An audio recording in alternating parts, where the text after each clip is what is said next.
ये महिला आरक्षण बिल ठीक वैसे ही है जैसे काला धन मोदी जी ला रहे थे। अभी कहते हैं 2029 के बाद ये लागू होगा, यानी कि चुनाव 2000 का बीत जाएगा। दूसरी बात, एक्सपर्ट कह रहे हैं कि 2029 तो छोड़िए साहब, डीमिलिटेशन हो या आपका जनगणना हो, ये सब होते होते 2039 से पहले ये बिल लागू हो ही नहीं सकता। तो क्या महिलाओं को आरक्षण दे करके सिर्फ एक वोट बैंक की राजनीति की गई है? और क्या इस देश की महिला इतनी समझदार नहीं है क्या कि उनको जो लॉलीपॉप दिया जा रहा है उस लॉलीपॉप के भरोसे वो वोट दे देंगी? जैसे काला धन की वजह से लोगों ने दे दिया था, 15-15 अकाउंट में आ गए ना सबके। और इस सबसे बड़ी महत्वपूर्ण बात, वो महिला बिल जिसमें ओबीसी समाज की महिलाओं को अभी तक उसमें शामिल नहीं किया गया है।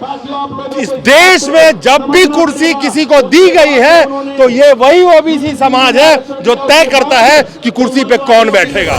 आने वाले 2024 में इसी तरीके से इस मोदी सरकार को सड़कों पर ला करके रहेंगे, एक एक पाई का हिसाब लेंगे। आज जितना हम परेशान होकर के सड़कों पे घूम रहे हैं, दिल्ली में भी आज हमें चारों तरफ घुमा दिया गया था हमारे जो वाहनों को, आज उसी तरीके से इन्हीं के वाहनों को भी ये दर दर भीख मांगने के काबिल कर देंगे इन लोगों को।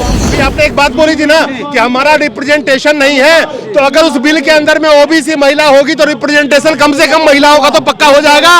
ओबीसी की महिला होगी कि नहीं होगी? ओबीसी की होगी, होनी चाहिए सर। तो मजबूरी होगी सीट पे खड़ा करना है उनको। बिल्कुल, मेरा तो ये उन्होंने नहीं किया ना, महिला आरक्षण भी तो नहीं किया हमारा भाई। हमें तो ना ही हमारे प्रजापति समाज को ना ही ओबीसी समाज को आरक्षण दिया जा रहा, ना हमारी कोई मांग सुनी जा रही है। महिलाओं को आरक्षण होना चाहिए था, सरकार के पास मौका था कि हमारी महिलाओं को भी इसमें रख करके हमारा हक दिया जाता, लेकिन महिलाओं को भी आरक्षण नहीं दिया गया। तो हम कहाँ जाएं? यही तो नहीं देना है, तभी तो जनगणना नहीं कराना है। अगर जनगणना हो गया तो पत्ते खुल गए। नहीं कराएंगे ना तो आने वाले समय में लोकसभा चुनाव आ रहे हैं। जनता ही मालिक है इस देश की हर संपत्ति का, लेकिन उसी जनता की संपत्ति को लुटा लुटा के मित्रों को और चंदा ले करके, पैसे लुटा करके चुनाव में कुर्सी ले ली जाती है। और जब तक जनता इस बात को समझेगी नहीं, जनता ऐसे ही रोड पे बौखलाती रहेगी। दोस्तों नमस्कार। एक ऐसा समाज जो अगर ना हो तो किसी घर में पूजा पाठ तक ना हो, एक ऐसा समाज जब आप कोई हवन करे तो कहते हैं ओम प्रजापति नमः। हमारे साथ प्रजापति समाज के लोग खड़े हैं और इनके बारे में कहा जाता है कि ब्रह्मा के मानस पुत्र के रूप में भी इनको जाना जाता है। ये वो लोग हैं जिसने इस दुनिया को उजाला दिया, यानी कि दिया जो बनाया गया ये वही कुम्हार भी है। ये वही लोग हैं, जब आप दही हांडी फोड़ते हैं तो इनकी हांडी यूज की जाती है। ये वही लोग हैं, जब आप घर में दिया जलाते हैं भगवान के सामने तो वो दिया भी यही लोग बनाते हैं। आज उसी प्रजापति समाज के लोग यहाँ पे इकट्ठे हुए हैं अपने कुछ मांगों को लेकर के, लेकिन इनका जो इतिहास रहा है, चाहे आप ऋग्वेद की बात कर ले या किसी और वेद की बात कर ले, हर वेदों में इनका जिक्र रहा। तो ये वो समाज है।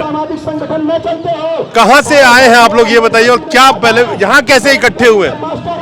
मेरा नाम ऋषि पाल है और मैं पहलादगढ़ी वसुंधरा से बिलोंग करता हूँ। और राष्ट्रीय प्रजापति महासंघ के तत्वाधान में मतलब दूर दराज से आए समस्त प्रजापति के लोग वो कुछ मांगों के लिए यहाँ पर दिल्ली जंतर मंतर में एकत्रित हुए हैं। उनकी मांग क्या है? शोषित, वंचित, अल्पसंख्यक, पिछड़ा वर्ग जो हमारी मांग है। मतलब सदियों से जब से हमारा देश आज़ाद हुआ है तो हम अपने अधिकारों से वंचित रहे हैं, चाहे सामाजिक हो, चाहे आर्थिक हो, चाहे राजनीतिक हो। मतलब कहीं भी हमारा अधिकार नहीं है, ना ही हमारी राजनीति में भागीदारी है, ना ही हमारी कहीं विभागों में, अर्ध सरकारी न सरकारी में कहीं भी हमारा मतलब कोई अधिकार नहीं है, ना ही कोई अधिकार है। आखिर ओबीसी में तो आप लोग ऑलरेडी आते हैं। ओबीसी में सर जी हम है जरूर है, लेकिन हमारे जो 27% आरक्षण केंद्र सरकार ने दे रखा है उसका हमारे समाज को इतना फायदा नहीं मिला है, जो अगड़ी क्रिमी लेयर में पाबंद कर रखा है। और कई जातियां ऐसी हैं जो हमारी जो मलाई हमारा जो हिस्सा है उसको वो जाट गुजर चौधरी लोग हैं जो हमारे हिस्से पे अपनी भागीदारी निभा लेते हैं। मैं तो मोदी जी से एक निवेदन करूंगा कि सबसे पहले ओबीसी की जातिगत जनगणना होनी चाहिए कि उनको भी पता चले कि इस देश के अंदर प्रजापति इतने हैं। आपने अभी जो एक बात कही है कि ये जो इल्जाम है कि हमारे रिजर्वेशन को जो उसी में और रिजर्व कैटेगरी है उनके द्वारा इस्तेमाल कर लिया जाता है, क्रीमी लेयर में वो कर लेते हैं।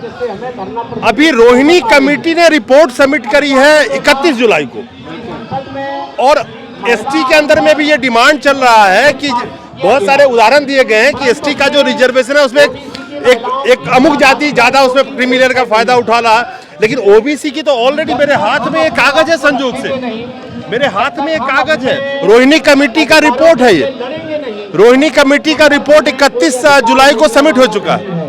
तो शुरुआत ओबीसी से हो रही है, ये अच्छी खबर है। इसमें ऐसा होगा, क्या होगा आपको पता है, थोड़ा सा बता दूं कि ओबीसी के अंदर में जितने कास्ट हैं, अगर उनके अंदर में किसी कास्ट विशेष को ज्यादा फायदा पहुंच रहा है तो उस रिजर्वेशन के अंदर में बाइफर्केशन की बात चल रही है कि फलाने कास्ट को इसमें दबाया जा रहा है तो इसको अलग से रिजर्वेशन, उसी रिजर्वेशन में अलग से रिजर्वेशन आपको मिलेगा। आप समझ रहे हैं? तो यही चीज आप भी कह रहे हैं। मैं भी यही बात कह रहा हूँ कि हमारे भी रोहिणी कमीशन ने जो बात बताई है उसी के हिसाब से हमारा अति पिछड़ा वर्ग का वर्गीकरण करवा दो, हमारा जो हिस्सा होगा वो हमें मिलेगा। देखो सर, मैं तो ये कहता हूँ पिछड़ा वर्ग में बहुत जातियां, सर्वप्रथम तो पहले उसकी जनगणना कराएं और जनगणना के हिसाब से उसे हमें अधिकार दे, चाहे राजनीतिक हो, चाहे सामाजिक हो, चाहे शैक्षणिक हो। यही तो नहीं देना है, तभी तो जनगणना नहीं कराना है। तो वो नहीं अगर जनगणना हो गया तो पत्ते खुल गए। नहीं कराएंगे ना तो आने वाले समय में लोकसभा चुनाव आ रहे हैं भाई, पिछड़ा वर्ग वो तो नहीं है, विज्ञ तो नहीं है, वो लगातार मतलब अपने अधिकारों से वंचित है।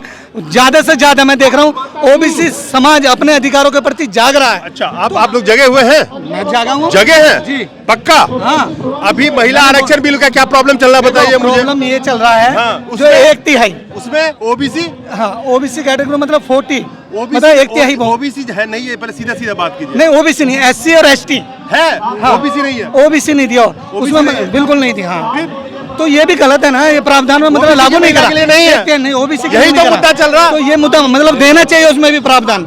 हम तो कहते हैं पिछड़े वर्ग को हर जगह से अधिकारों से वंचित किया गया। मतलब आपके समाज की महिला किसी लायक नहीं है, उनको नहीं मिलना चाहिए। मैं कह रहा हूँ सर मिलना चाहिए, जब तो हम जाति जनगणना की मांग कर रहे हैं भाई, हमें भी वो अधिकार मिलना चाहिए। जाति जनगणना तो हो ठीक है, मुद्दा भी है कि आरक्षण बिल में महिला ओबीसी की महिलाओं को क्यों नहीं? जब हमारी जनगणना होगी तभी तो उन्हें पता चलेगा हमारे लोग कितने हैं, तभी तो भाई साहब जनगणना तो एससी एसटी की भी नहीं हो, वो क्यों है फिर? तो सर हम होनी चाहिए ना, इस चीज की होनी चाहिए, तभी तो हमें अधिकार मिलेंगे वो अपने। SC/ST के सब लोकसभा में बैठे हुए सांसद है और कहीं ना कहीं प्रजापति समाज का कोई लोकसभा में सांसद नहीं है, इसलिए वो अपने मुद्दे को लोकसभा में उठा देते हैं और राज्यसभा में उठा देते हैं, तो उनकी बात रखी जाती है। लेकिन प्रजापति समाज का कोई भी आदमी सदन में बैठा हुआ नहीं है, इसलिए समाज का तिरस्कार किया जाता है। नहीं, ये शिकायत बहुत सारे ऐसे समाज है जिनकी रिप्रेजेंटेशन नहीं है। मैं देख रहा था यूपी से एक जाति आई थी अहेरिया, वो गायब है हर जगह से, वो ना एससी में है, ना एसटी में है, ना ओबीसी में है, ना जनरल में है। जहां जाता है धक्के खा रहा है। एससी वाले कहते हैं हमारे में नहीं है, एसटी वाले कहते हैं हमारे में नहीं है, जनरल वाले कहते हैं हमारे में नहीं हो। बताओ, पूरी जाति गायब है।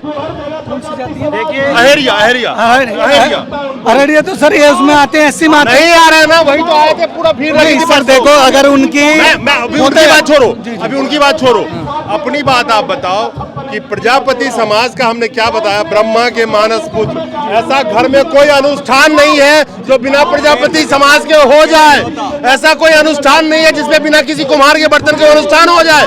उस समाज जब यहाँ पे खड़ा होकर चिल्ला रहा है आजादी के 76 साल बाद, तो शर्म की बात है या नहीं है? शर्म की बात है सर, वो अभी तक हमारा समाज सोया हुआ था, पिछड़ा वर्ग सोया हुआ था, जो अपने अधिकारों को मतलब नहीं जाग रहा। 1993 में मतलब जो सरकार आई थी, जो मतलब न्यायालय मतलब उच्च न्यायालय ने मतलब इन्होंने 27% लागू करा, मगर उन्होंने उसमें भी पाबंदी कर दी क्रीमी लेयर में, क्रीमी लेयर में मतलब बंद कर दिया। मतलब आज तक भी जो हमें संविधान ने 340 ने हमें अधिकार दिया वो भी हमें नहीं मिल पा रहे हैं। बताइए, अब जगह जगह आप देख ले आक्रोश हुआ है, शिक्षा से भी वंचित है, राजनीति से भी वंचित है, रोजगार से भी वंचित है, हर तरह से मतलब आदमी पिट रहा है, हर जगह अपना रोजगार नहीं है। अब कहाँ जाए आदमी, बता।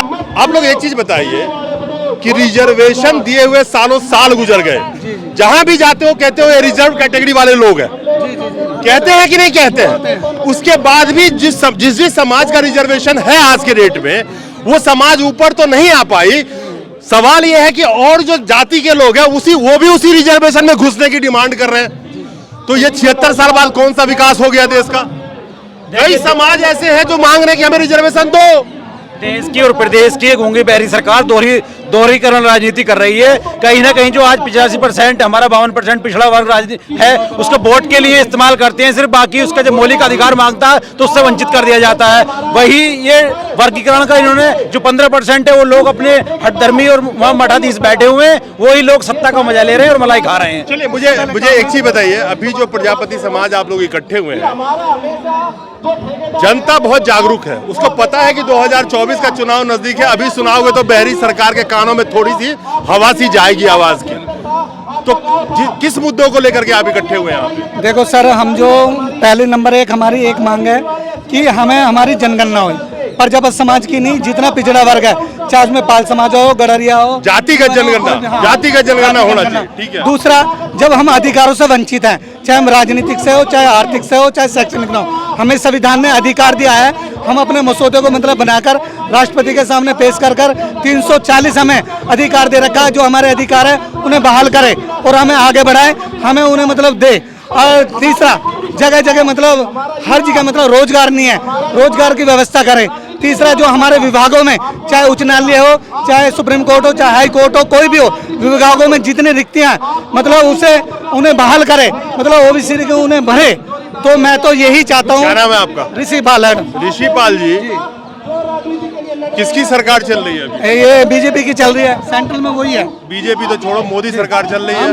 मोदी क्यों कहें? मोदी नाम है। एक मिनट मोदी नाम पे ही आ रहा हूँ। मोदी नाम पे, मोदी जी अपने आप को ओबीसी कहते हैं। जी हाँ, कहते हैं ना, तो ओबीसी की सरकार है ना अभी। ओबीसी की सरकार है, पिछड़ा वर्ग। कह सकते हैं नहीं कह सकते? बिल्कुल कह सकते। उन्होंने ठोक के बोला था ना, बिल्कुल। उसी वही ओबीसी आज वही जिसकी वोट में भागीदारी बहुत इंपॉर्टेंट रोल रखती है, चाहे वो विधानसभा की हो, चाहे जनरल इलेक्शन हो, वही ओबीसी आज रोड पे खड़ा है। ऐसी बात तो नहीं पहली बार खड़ा है। वही ओबीसी की महिलाओं को चुप्पी मार के बैठ गए मोदी जी जब महिला आरक्षण में उनको लाना था। सर, मैं एक बात कह रहा हूँ, मैं इस न्यूज के माध्यम से, जो भी आपका चैनल हो या सोशल मीडिया हो या ट्विटर के माध्यम से, मैं तो यही कहूँगा, जहाँ तक मेरी आवाज़ जा रही है, पिछड़ा वर्ग आने वाले समय में अगर तुम्हें अधिकारों से वंचित करते हैं, आपकी सामाजिकता का ध्यान नहीं रखते हैं, राजनीतिकता का ध्यान नहीं रखते हैं, आपके अधिकारों को नहीं रखते हैं, आपको हाई कोर्ट, सुप्रीम कोर्ट में जहां तुम्हारे अपने मतलब लोग नहीं होंगे तो तुम्हारी कोई सुनेगा नहीं, तो आप इन्हें आने वाले समय में लोकसभा में मोदी को हराने का काम करें, सत्ता पक्ष को धूल चटाने का काम करें। जब हमारे लोग ज्यादा हैं, चाहे पूरे उत्तर प्रदेश में, पूरे भारत में, तो अपनी पार्टी बनाए और अपने लोगों को जिताए और अपने जो हमारे अधिकार हैं उन अधिकारों का मतलब व्याप्त करें और फैलाए और खुद राज करें। जो 52% मेरी बात सुन लीजिए, पार्टी तो बना है जी, अदानी अंबानी चंदा आपको नहीं देगा, पार्टी चलेगी नहीं। फिर एक लाइन में जवाब चाहूंगा, जो महिला आरक्षण बिल है, आप सब लोग ओबीसी से है, आपकी महिला उसमें होनी चाहिए नहीं होनी चाहिए? होनी चाहिए थी, होनी चाहिए थी। क्यों नहीं? फिर ये सवाल है ना, होनी चाहिए कि नहीं? बिल्कुल होनी चाहिए थी। क्या ओबीसी की महिलाओं का हक नहीं है उस बिल में आना चाहिए था? पूरा क्यों नहीं हुआ? महिलाओं का पूरा हक है, ओबीसी की महिला। लगता है ये जो महिला आरक्षण बिल है जिसके अंदर में ओबीसी महिला को नहीं रखा गया है, अगर ये जल्दी से जल्दी 2024 से चुनाव से पहले उसको ऐड नहीं करते हैं तो क्या महिला जो विधेयक अभी पास हुआ है उसमें 1/3 दिया है, उसमें SC और ST दिया है। मतलब मेरा मानना है ओबीसी कैटेगरी भी उसमें है, हमारी भी महिला है, जबकि हमारा समाज पिछड़ा वर्ग ज्यादा निवास करता है। अभी आपने एक बात बोली थी ना कि हमारा रिप्रेजेंटेशन नहीं है, तो अगर उस बिल के अंदर में ओबीसी महिला होगी तो रिप्रेजेंटेशन कम से कम महिलाओं का तो पक्का हो जाएगा। ओबीसी की महिला होगी कि नहीं होगी? ओबीसी की होगी, होनी चाहिए सर। तो मजबूरी होगी सीट पे खड़ा करना है उनको। बिल्कुल, मेरा तो ये उन्होंने नहीं किया ना, महिला आरक्षण भी तो नहीं किया हमारा भाई। हमें तो ना ही हमारे प्रजापति समाज को, ना ही ओबीसी समाज को आरक्षण दिया जा रहा, ना हमारी कोई मांग सुनी जा रही है। महिलाओं को आरक्षण होना चाहिए था, सरकार के पास मौका था कि हमारी महिलाओं को भी इसमें रख करके हमारा हक दिया जाता, लेकिन महिलाओं को भी आरक्षण नहीं दिया गया, तो हम कहाँ जाएं? ओबीसी के महिलाओं को जो दूर रखा गया है, लेकिन दूर रखा गया है, तो हम कहाँ जाएं? लेकिन सबसे बड़ी बात यह है कि ये महिला आरक्षण बिल ठीक वैसे ही है जैसे काला धन मोदी जी ला रहे थे। अभी कहते हैं 2029 के बाद ये लागू होगा, यानी कि चुनाव 2000 का बीत जाएगा। दूसरी बात, एक्सपर्ट कह रहे हैं कि 2029 तो छोड़िए साहब, डिमिलिटेशन हो या आपका जनगणना हो, ये सब होते होते 2039 से पहले ये बिल लागू हो ही नहीं सकता। तो क्या महिलाओं को आरक्षण दे करके सिर्फ एक वोट बैंक की राजनीति की गई है? और क्या इस देश की महिला इतनी समझदार नहीं है क्या कि उनको जो लॉलीपॉप दिया जा रहा है उस लॉलीपॉप के भरोसे वो वोट दे देगी? जैसे काला धन की वजह से लोगों ने दे दिया था, 15-15 अकाउंट में आ गए ना सबके। और इस सबसे बड़ी महत्वपूर्ण बात, वो महिला बिल जिसमें ओबीसी समाज की महिलाओं को अभी तक उसमें शामिल नहीं किया गया है। इस देश में जब भी कुर्सी किसी को दी गई है तो ये वही ओबीसी समाज है जो तय करता है कि कुर्सी पे कौन बैठेगा। आज जिस तरीके से हम सड़कों पे हैं, जिस तरीके से आज हम सड़कों पर समस्त ओबीसी समाज, प्रजापति समाज सहित धरना दे रहा है, आने वाले 2024 में इसी तरीके से इस मोदी सरकार को सड़कों पर ला करके रहेंगे, एक एक पाई का हिसाब लेंगे। आज जितना हम परेशान होकर के सड़कों पे घूम रहे हैं, दिल्ली में भी आज हमें चारों तरफ घुमा दिया गया था हमारे जो वाहनों को, आज उसी तरीके से इन्हीं के वाहनों को भी ये दर दर भीख मांगने के काबिल कर देंगे इन लोगों को। हमारा भी जिस नेता को वोट देके ये चुनते हैं या हम चुनते हैं, उनकी गाड़ी जाती है तो सड़क खाली करा दी जाती है, लेकिन वो जनता जब अपने विरोध प्रदर्शन के लिए आ रही है, क्या कह रहे हैं, तो सड़क पे उनको चलने में इतनी मुश्किल कर दी जाती है। ये कौन सा न्याय है? और किस प्रजातंत्र की हम बात करते हैं जिसमें जनता ही मालिक है इस देश की हर संपत्ति का, लेकिन उसी जनता की संपत्ति को लुटा लुटा के मित्रों को और चंदा ले ले करके, पैसे लुटा करके चुनाव में कुर्सी ले ली जाती है। और जब तक जनता इस बात को समझेगी नहीं, जनता ऐसे ही रोड पे बौखलाती रहेगी। याद रखिएगा, जागना तो जनता को ही पड़ेगा। नमस्कार।